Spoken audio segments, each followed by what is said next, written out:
हम आपको अपने चैनल के माध्यम से तरंग प्रकाश की फिजिक्स सेकंड के न्यूमेरिकल्स बताएंगे। जो लोग मेरे चैनल को अभी सब्सक्राइब नहीं किए, प्लीज वो जल्दी से जल्द मेरे चैनल को सब्सक्राइब कर लें। न्यूमेरिकल्स लगाने से पहले कुछ खास बातें होनी चाहिए, जिनमें कि आपके फार्मूले आते हैं। यदि आपको फार्मूला, ये फार्मूला अर्थात संबंध होता है एक दूसरे से, जब तक ये आपको नहीं मालूम होगा आप न्यूमेरिकल्स नहीं लगा सकते। इसलिए आपको फार्मूले याद करने अनिवार्य है। देखिए फार्मूला जैसे v बराबर एल लैम्डा कहाँ लगता है, ये तो ये भी मालूम होना चाहिए। v बराबर एल लैम्डा कब लगता है, कहाँ लगता है? v बराबर एल लैम्डा तब लगेगा जब आपके सामने तीन लोगों का फंक्शन है। v क्या है, n क्या, लैम्डा क्या है। v चाल है, लेकिन कहाँ पर चाल है? जैसे कि कोई ये आया तरंग जल है, इसमें प्रकाश आया, चलने लगा, तो यहाँ की चाल v होगी। लेकिन जब तक ये ऐसे है तो यहाँ की चाल c होगी। जब तक ये प्रकाश यहाँ पर जल में नहीं आया तब तक इसकी चाल c है। जैसे प्रकाश जल में आया और चलने लगा, यहाँ पर इसकी चाल v हो जाएगी, अर्थात यहाँ पर v है। यानी क्या है? आवृत्ति है, यानी आपकी आवृत्ति है। लैम्डा तरंग दैर्घ्य। इसी प्रकार ये इस पे है, ये तब लगता है जब ये तीन चीजों में दो चीज दी, एक पूछ रहा हो, उस कंडीशन पे फार्मूला लगता है। ये क्या है? ये म्यू बराबर सी बाई वी।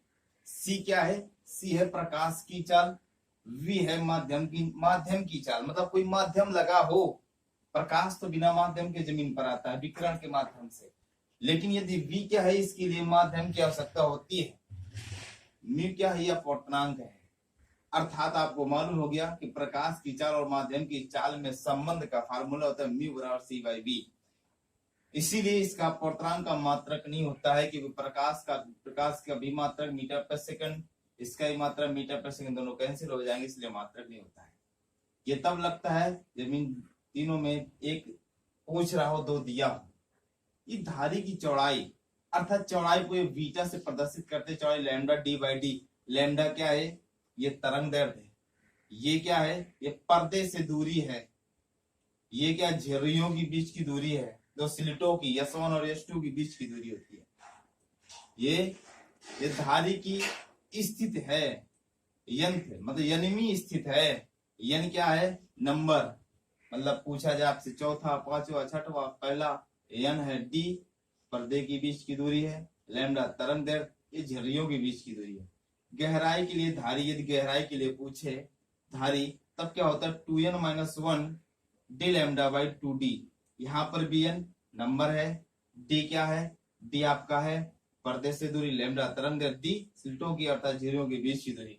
पथांतर आया, ये अधिकतम व्यतिकरण जब होगा, जब कहते अधिक सवाल में दिया होगा अधिकतम व्यतिकरण के लिए पथांतर ज्ञात कीजिए, तो अधिकतम व्यतिकरण पथांतर डेल्टा x होता है 2n लैम्डा बाई 2e। 2 से 2 कैसे लैम्डा हो गया।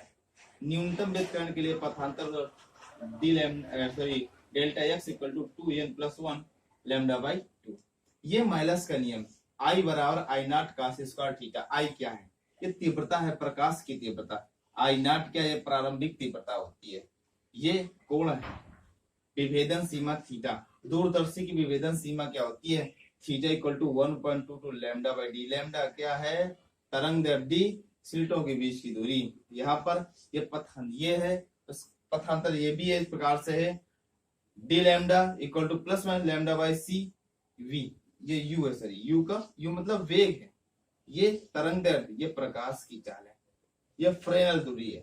यहाँ से जेड बराबर ए स्क्वायर बाई लैम्डा ए, ये भी दूरी है, लैम्डा तरंग दैर्घ्य। दूरदर्शी के लिए विभेदन क्षमता 2 mu sine theta by lambda. Mu अपवर्तनांक, थीटा कोण, लैम्डा तरंग दैर्घ्य। इस तरीके से इन फार्मूलों को आपको याद करना अनिवार्य। और ये कहाँ कहाँ लगते हैं, इस तरीके से अब देखिए सवाल कैसे लगाते हैं। आपको सरल तरीका कैसे है कि आपको सवाल आ जाए, इसलिए देखते हैं। क्वेश्चन नंबर पहला, तरंग प्रकाश की लेसन है, उसका क्वेश्चन नंबर पहला देखते हैं। पहले सवाल को पढ़ते हैं ध्यान से, उसमें जो जो दिया हो उसे नोट करते हैं। इसमें दिया गया है 589 नैनोमीटर तरंग दैर्घ्य, अर्थात लैम्डा तरंग दैर्घ्य को लैम्डा से प्रदर्शित करते तो 589 नैनोमीटर। इस नैनोमीटर को हम मीटर में चेंज करेंगे। लैम्डा इक्वल टू हो गया 589 × 10⁻⁹ मीटर। ये मीटर पे चेंज, यम के पद्धति में सभी राशियां होनी चाहिए। दूसरे स्टेप पे और दिया है इसको सवाल, तरंग एक वर्णी प्रकाश वायु से जल की सतह पर आपतित होता है। ये मान लीजिएगा ये आपकी जल है, यहाँ पर जल है, यहाँ पर वायु, यहाँ से प्रकाश है और जल की सतह पर आपतित, आपतित मीन्स होता है आना, इस जल की सतह पर आया, यहाँ पर सी था और यहाँ पर वेग v हो गया, आपतित होता है। ए नंबर कहता है परावर्तित तथा अपवर्तित प्रकाश की तरंग दैर्ध्य आवृत चाल क्या होगी, जल का पतंग 1.33, म्यू इक्वल टू दिया है 1.33, म्यू का मान दिया गया है। अब इसमें पूछ रहा है क्या क्या पूछ रहा है, पहली बात तो माध्यम का वेग पूछ रहा है, आवृत्ति पूछ रहा है, फिर बाद में तरंग दैर्ध्य पूछ रहा है कितना होगा उसका, ये तीन चीजें पूछ रहा है। दिया कितना, एक दो चीजें हमें दी गई। तीसरी वो दिया होता है सी बराबर होता है 3 गुणित 10 घाते 8 मीटर प्रति सेकंड, ये प्रकाश की चाल होती है, इसे याद रखना होता है, इसका मान आपको हमेशा याद रखना होगा, प्रकाश की चाल का मान याद रखना होता है। यहाँ पर अब हमें क्या ज्ञात करना है, आवृत्ति ज्ञात करना है। जब आवृत्ति ज्ञात करना है, आप ध्यान से नोट कर ले जो भी दिया हो। अब जानते हैं अभी प्रकाश हमारा जल पे नहीं आया, जब जल पे नहीं आया तो सी आप जानते हैं क्योंकि v बराबर एन लैम्डा, लेकिन अभी प्रकाश जल पे नहीं आया तो क्या होगा, सी बराबर एन लैम्डा, एन बराबर सी बाई लैम्डा।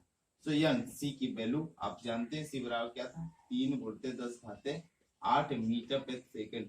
वैसे तो पेपर में दिया भी हो सकता है बट ना दिया तो याद रखना होता है, 3 गुणित 10 घाते 8, लैम्डा का मान हो गया 589 गुणित 10 घाते -9, ये ऊपर जाएगा तो यहाँ से n बराबर हो जाएगा 3 गुणित 10 घाते 8 गुणित 10 घाते 9, ये नीचे माइनस ऊपर जाएगा प्लस का हो जाएगा 589। इधर हल करते हैं तो n बराबर हो गया 3 गुणित 10 घाते 17 बटे 589। अब आपको भाग देना है, जब भाग देंगे तो आप यहाँ पर छोटी राशि है n बराबर आप इसे 3 अंक ले लीजिएगा, 3 जीरो तो हो जाएगा 3000 गुणित 10 घाते 14 बटे 589। अब आप इसे रफली भाग दे लीजिएगा, यहाँ देते हैं 89, यहाँ हो गया 3000, कितने बार 5 बार जाएगा, 6 बार तो जा नहीं सकता, 5 9 45 हो गया, 4 लगा 5 8 40, 40 4 44, तब भी 4 बचा, 55 25 4 29, इतना आगे 10 में 5 गया, 5 बचा, इसमें 5 बचा, इसमें क्या बचा आपका, इसमें 0 बचेगा, खत्म काम हो गया, दशमलव लगाया 0 बढ़ाया, ये 589 550, अब भी भाग नहीं जा रहा तो भाग न खाई बिंदु, यहाँ पर 0 फिर बढ़ा दिया। अब कितना 9 गुना 45, 10 बार तो जा नहीं सकता तो 9 बार चला जाएगा, सो 9 नहीं है 81, 8 लगा है यहाँ पर से, और 9 72, 72 8 80, 0 हो गया, 8 लगा, और 9 गुना 45, 45 8 53, यहाँ पर अब आप छोड़ दीजिए इसके आगे कि एबव इतना आया, कितना है यम हो गया 5.09 गुणित 10 घाते 14 ये आपका क्या हो गया, ये आपकी आवृत्ति होगी, इतना निकला है। अब हम इसके आगे क्या करते हैं, अब उसने पूछा कि वेग चाहिए, आवृत्ति तो आपने निकाल लिया, कितना निकाल लिया आपने आवृत्ति, यानी जो यन आपका निकला है 5.09 गुणित 10 घाते 14 हर्ट्ज, ये निकला। अब आपसे पूछ रहा है कि उसका वेग ज्ञात कीजिए, किसका, जब वो आ गया जल पे आ गया उस समय वेग क्या होगा। आप जानते हैं v न्यू बराबर c बाई v, अर्थात v equal to c by nu. आप जानेंगे कि हमें वेग चाहिए, ये दिया गया, ये भी मालूम है तो संबंध के आप यहाँ पे c की वैल्यू 3 गुणित 10 घाते 8 और न्यू का मान 1.33 अर्थात v इक्वल टू नीचे दशमलव कैसे ऊपर बढ़ गया तो हो गया 300 गुणित 10 घाते 8 बटे 133। अब हम भाग दे देंगे रफली तो हो गया 300 और यहाँ पर 133। अगर आप 2 बार देते 2 3 6 2 3 6 2 1 कम 2 चला जाएगा, अब 3 बार नहीं जा पाएगा, 2 बार किया 2 3 6 2 3 2 1 कम 2, ऐसे बचा 4 और इससे बचा 3, दशमलव लगाया, जीरो बढ़ाया। अगर हम 3 बार देते हैं, तीन तरका नौ, तीन तरका नौ, 3 एक कम 3, अगर फिर भी ज्यादा तो 2 बार जाएगा। कितना जाएगा, 2 3 6, 2 3 6, 2 1 कम 2, कितना बचा, 4 बचा। इसमें 13 से 6, 13 में 6 गए, कितना होगा, 7 6 13, तो हो गया 7 बचा। दशमलव लगाया, जीरो बढ़ा दिया। अब कितनी बार जाएगा, 6, 7 बार करते हैं तो ज्यादा हो जाएगा, तो और 6 बार का 6 तिरका 18 हो जाएगा, 6 तिरका 18 1 19 और 6 1 6 1 7, फिर भी ज्यादा हो रहा है, ये 3 बार जाएगा। सॉरी, ये आपका 5 बार जाएगा। कितना होगा, 5 3 15, 5 3 15 1 16, 5 1 कम 5 1 6, कितना बचा, 5 बचा। इसमें बचा 13, 7 6 13, फिर इतना बचा आपके पास। दशमलव लगा, जीरो बढ़ाएंगे, फिर कितनी बार जाएगा होगा, आप इसे छोड़ देंगे। सो v बराबर कितना होगा, 2.25 इंटू 10 टू पावर 8, इसका मात्रक होता है मीटर प्रति सेकंड। अब आपको ये निकला है। अब पूछ रहा है, इसके बाद कह रहा है कि इसका पूछ रहा है कि इसकी तरंग दैर्ध्य क्या होगी। आपने तो वेग निकाल लिया, ये निकला, आवृत्ति निकाल ली, ये आपके। अब बचा तरंग दैर्ध्य। अब तरंग दैर्ध्य में कौन सा फार्मूला लगेगा, क्योंकि v बराबर n लैम्डा, क्या यही लगेगा, क्योंकि देखिए आवृत्ति बदलती नहीं, आवृत्ति किसी माध्यम में चेंज है लेकिन उसके आवृत्ति के मान में कोई परिवर्तन नहीं होता, इसलिए आवृत्ति यही रहेगी v। अब ये जल पे आ चुका है, तो जल पे जब आ गया, क्योंकि जल से ही निकाला गया, जल पे आ गया तो v बन गया, अतः v वाला लगेगा। तो यहाँ पर क्या हो जाएगा, लैम्डा बराबर v by N. So lambda equal to v का मान कितना हो गया, v का मान निकला 2.25 into 10 to power 8 upon n का मान कितना, n का मान निकला 5.09 10 टू पावर 14। यहाँ पर 2.26 भी आ सकता है इसमें, क्योंकि आगे एक बार और भाग जाएगा, एक 5 और आएगा, सो उसको आगे वाले दे। आप ऐसे भी कर सकते हैं निकटतम पे, दो अंक तो सुनो कैंसिल हो गया, तो लैम्डा इक्वल टू हो गया 225 बटे 509 गुणते 10 खाते 8 या 10 खाते माइनस के 14 ऊपर पहुंच गया। अब ये छोटा है थोड़ा सा, सो लैम्डा इक्वल टू हो गया 225 बटे 509 गुणे 8 6 14, तो माइनस का 6 बचा। अगर हम इस पे जीरो बढ़ा देते हैं, एक जीरो बढ़ा दें, तो यहाँ पर अगर सो लैम्डा इक्वल टू हो गया 2250 कर दिया, तो यहाँ पे 10 टू पावर -7 करना पड़ेगा बटे 509। क्यों किया, क्योंकि हम 10 का अगर ऐसा 10 का ऊपर नीचे गुणा कर रहे हैं, ये 10 तो इसके साथ माइनस में, ये इसके साथ, तो मान में कोई परिवर्तन नहीं होना चाहिए। कितना आया। अब हम इसको अलग रफली भाग दे लेते हैं। जब हम रफली भाग देते हैं तो देखिए यहाँ पर रफली भाग देने पे कितना हो जाएगा, तो हो गया 2250 509। अब देखिए यदि दूनी 18 2 पंचे 10 ही हो रहा है, इतना ही हो रहा। अगर 3 बार तो 15 हो रहा है, 4 बार देखते 4 नहीं है 36, 4 पंचे 20 हो रहा है, और 5 25 से ज्यादा हो जाए तो 4 बार जाएगा, अर्थात 4 नहीं है 36, 4 पंचे 20, कितना बचा 4 बचा। इसमें कितना बचा 1 बचा, क्योंकि 4 इसके पास होगा, 2 ये हो गया। अब ये 500 में 2 दशमलव लगा, जीरो बढ़ा दिया, जीरो अब 2100 है। आप देख रहे हैं कि 5 बार जा सकता है, और 4 बार में तो कितना होगी, ये 5 बार में तो आपको ज्यादा 25 हो जाएगा, तो 4 बार कितना हो जाएगा 4 नहीं है 36, 4 पंचे 20, इसमें 4 बचा, और इसमें कितना जीरो बचेगा, इसमें 1 बच जाएगा, दशमलव लगा जीरो फिर बढ़ा दिया। अब कितनी बार 2 बार, अगर 2 दूनी 18 हो जाएगा, 2 पंचे 10 हो जाएगा, 2 बार जाएगा, इसमें कितना हो जाएगा 10 18। अब आप एकदम छोड़ दीजिएगा, लगभग कितना आ गया, सो लैम्डा बराबर हो गया 4.42 गुणित 10 खाते -7, कितना है मीटर। इसका मतलब कि दूरी है प्रकार की मीटर हो गया। अगर आप ये भी आप कैंसर से आप इसे और छोटा करना चाहते हैं, ये दशमलव खत्म कर दीजिए, सो लैम्डा इक्वल टू हो गया 442 गुणित 10 खाते -9 मीटर। आप इसे खत्म करना चाहें तो लैम्डा इक्वल टू 442 नैनोमीटर कर सकते हैं, क्योंकि ये नैनो का मान रखा हुआ है। नेक्स्ट सवाल क्वेश्चन नंबर 2। इस क्वेश्चन नंबर 2 पे आपके थ्योरेटिकल है, न्यूमेरिकल से नहीं है, लेकिन फिर बता रहे हैं आपको, और ये एनसीईआरटी पैटर्न के मुताबिक है। यहाँ पर दिया गया यदि किसी बिंदु स्रोत में अपसरित प्रकाश हो, तो कह रहा तरंगाग्र की आकृति क्या होगी तरंगाग्र की, तो अपसरित हो रहा है, कह रहा किसी बिंदु स्रोत में अपसरित प्रकाश, यदि अपसरित प्रकाश है किसी बिंदु स्रोत पर तो तरंगाग्र ऐसा होगा, मतलब तरंगाग्र इस कंडीशन पर तरंगाग्र गोलीय होगा, तरंगाग्र गोली तरंगाग्र का निर्माण करेगा। दूसरे नंबर पे कह रहा है उत्तल लेंस से निर्मित प्रकाश जिसके फोकस बिंदु पर कोई बिंदु स्रोत रखा है, फोकस बिंदु, ये उत्तल लेंस है, यहां से कोई यहाँ फोकस पर कोई बिंदु रखा हुआ है, इससे जब इसी प्रकाश ऐसे जाएगा ये समतल हो जाता है, जब समतल ये हो जाता है इस तरीके से ये समतल तरंगाग्र का निर्माण करेगा। ये दूसरी तीसरी कंडीशन है किसी दूरस्थ तारे से आने वाले प्रकाश तरंगाग्र का पृथ्वी द्वारा अवरोधित भाग कैसा होगा।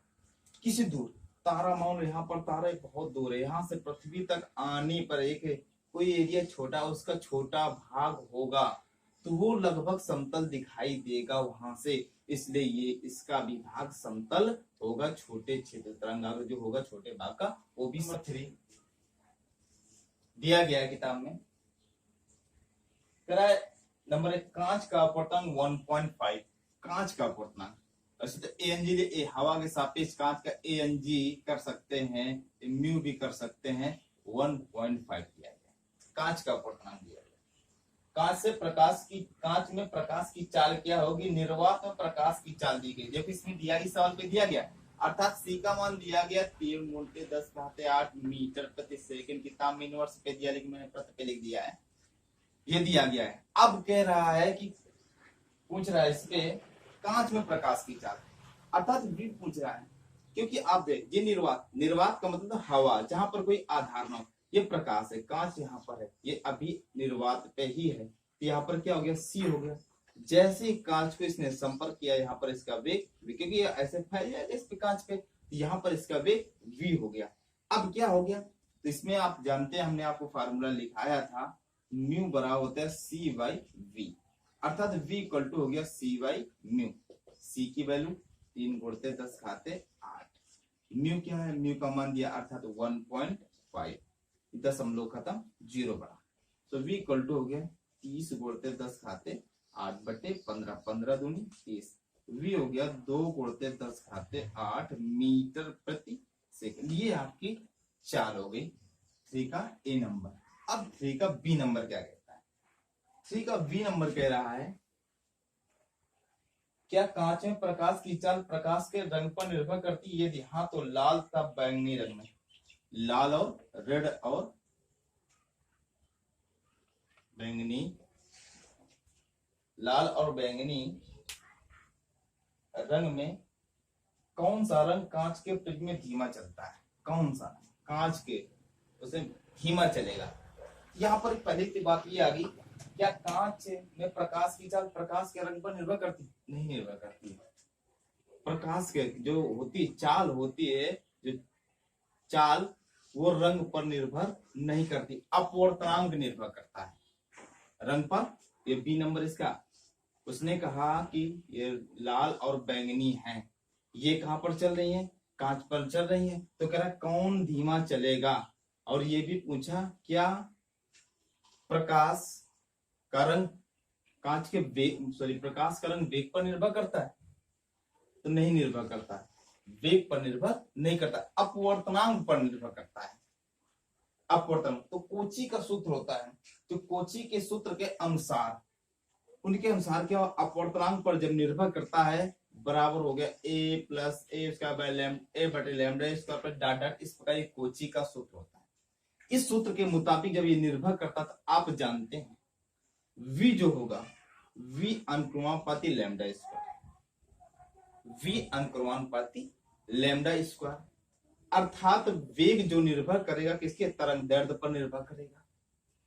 तो जब तरंग दैर्ध्य पर निर्भर करेगा, जिसका तरंग दैर्ध्य अधिक होगा वो तेज चलेगा, जिसका तरंग दैर्ध्य कम होगा वो धीमा चलेगा, क्योंकि अनुक्रमानुपाती है, अर्थात बैंगनी रंग का जो तरंग दैर्ध्य होता है कम होता है, अतः ये बैंगनी रंग लाल रंग की अपेक्षा धीमे चलेगा।